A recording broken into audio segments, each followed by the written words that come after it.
Despite renewed pressure from President Obama, House Republicans today proposed keeping the military-run prison at Guantanamo open. The proposed defense bill, which would largely prevent the administration from transferring its terror suspects to the United States or another foreign country like Yemen, was drafted by the Armed Services Committee Chairman Howard "Buck" McKeon. The committee will vote on the bill Wednesday. Joining us to discuss this is Reilly, HuffPost Justice reporter. So Ryan, what's the likelihood, do you think, this will pass here?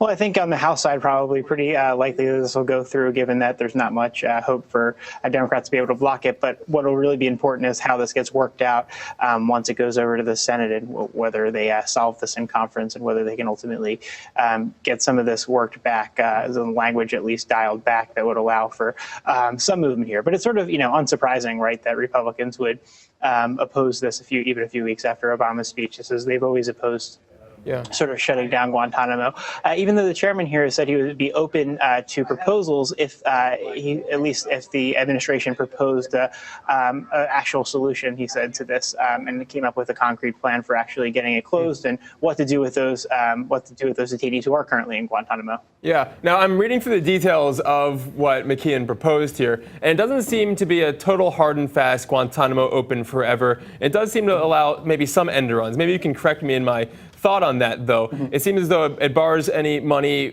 to the Department of Defense for constructing or modifying U.S. facilities for transferring these prisoners.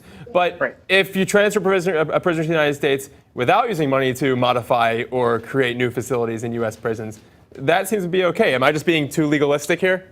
Yeah, I think you can get away. I think any movement, I think, is also banned under the language, just as far as even just moving someone to the United States. And it even bans money, I believe, on transferring detainees to other countries, which is, unless you go through this really, in-depth process where the Secretary of Defense would have to sign off on a number of provisions to ensure that wherever they're being transferred was safe. And, with the Obama administration saying that they're going to reopen transfers to Yemen, that's a process they're going to have to go through with every single one of the detainees that they would transfer over there. And it makes them put a lot behind, essentially, a lot of political might behind and essentially back any effort individually by each detainee to move them over to perhaps Yemen or another or whatever country we can get to accept them.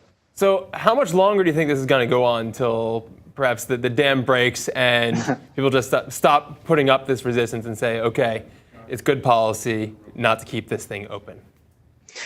Well, I think that there has to be more of a plan for what exactly would happen to them, because obviously, although Obama has said that he wants to close Guantanamo, he still wants to keep some of these detainees at least indefinitely detained without charges, because the administration considers them too much of a risk, and because the evidence that was used against them or could be used against them is tainted by perhaps torture.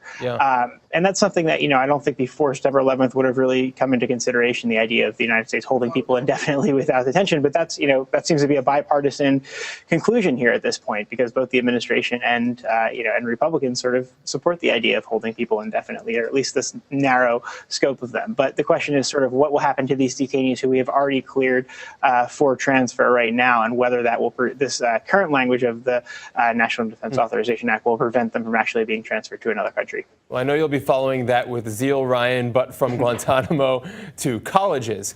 College Republicans may find more in common with Democrats than they think. A new report by the College Republican National Committee found that young people are mostly liberal on a range of issues. 50% wanted to cut the government's spending specifically and significantly. But although that seemed to be a winning issue for Republicans, a large number of respondents wanted to start those cuts with a defense budget. So, Ryan, this does seem to underscore the difficulty the GOP has in getting young voters. And that one example was probably just the closest they came to saying anything like what would be a Republican trope. Right. It's really honest. It's like a refreshingly honest report and assessment of the current problems that the Republican Party is facing. And it actually got praise from the RNC chairman. But, it's surprising that it lays out essentially that they have to back off of the issue of gay marriage, or at least, accept altering views on gay marriage because the opinion has shifted so frequently there. Leave, immigration issues be more, perhaps acceptable, some sort of negotiation to fix the immigration problem. So it's a surprising report, and it's a really good read about some of the problems that the Republican Party is facing in the future. Yeah, and they didn't really seem to put forward any changes or significant changes or solutions in this report. But I'm sure the National College Republicans didn't learn anything new in writing this report or putting this together. You probably see it walking through a college campus any day that they probably suffer a bit from not being the majority on campus. Right, and I think they have to sort of put it's sort of the way they approach it says that they have to be more accepting of these differing views, but there's not really a ultimate solution for how this would get fixed. Whether they have to change and shift their entire perspective, overall, or basically say that they're open to other views, which is essentially what the report encourages. So it doesn't really propose them changing their viewpoint on a lot of these issues instantly and just shifting over to the Democratic side. More, it proposes just saying, hey, let's be open to these other views and accepting of other views, and maybe ultimately over time they'll ultimately shift to perhaps where the country seems to be moving on gay marriage and immigration. Yeah, I'm really looking forward for my own self to see how the Republican Party looks in 10 to 15 years when these college Republicans are going to be big adult Republicans, and what right. That party will look like. It's fascinating to me. But Ryan, I want to thank you very, very much for joining. Great to see you as always. Great to see you too. Thanks. All right. And up next, Apple isn't the only company avoiding taxes on their profits.